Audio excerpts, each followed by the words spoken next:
काय झालं, गोंधळलेल्या मनस्थितीत दिसतोस? गोष्टी कधी आणि कशा साध्य करायच्या ह्यात गफलत होतीये ना तुझी.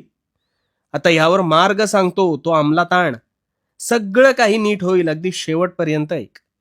एकदा दोन मुलांना त्यांच्या गुरुवर्यांनी 2 किलोमीटर वेशीतील 7 प्रकारची फळं आणायला सांगितली आणि जो प्रथम कार्य संपन्न करेल त्याला गुरुकुल सन्मान देण्यात येणार होता. आता दोघांनीही फळं आणायला सुरुवात केली. प्रथम शिष्याने गोंधळून आधी जवळची फळे आणण्यास सुरुवात केली, तर दुसरा अगदी चातुर्याने आधी दूरवरची फळे आणण्यास गेला.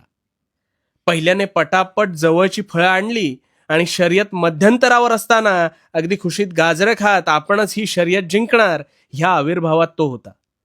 तर दुसऱ्याने आधी लांबची फळं आणल्याने जवळची फळं गोळा करण्यासाठी त्याच्याकडे अगदी मुबलक वेळ होता. त्यामुळे ज्यावेळेस पहिला स्पर्धक लांबची एक एक फळं गोळा करण्यास गेला, तोवर दुसऱ्याने पटापट जवळची एक एक फळं आणली आणि सरते शेवटी दुसरा स्पर्धकच विजयी ठरला.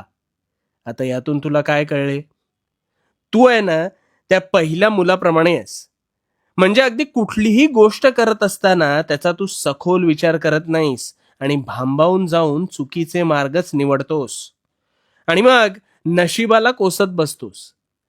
आयुष्यात गोष्टी नीट करण्यापेक्षा त्या झटपट करण्यावर तुझा अधिक भर असतो. आता हेच तुला थांबवायचंय.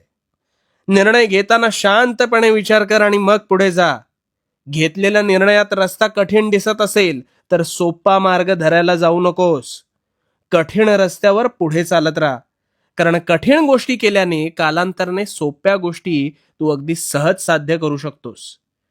कंटाळून आणि भांबावून गोष्टी करणं थांबव. फक्त लक्षपूर्वक पाऊल टाक.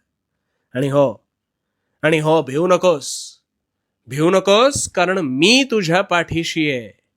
भिवू नकोस, मी तुझ्या पाठीशी आहे.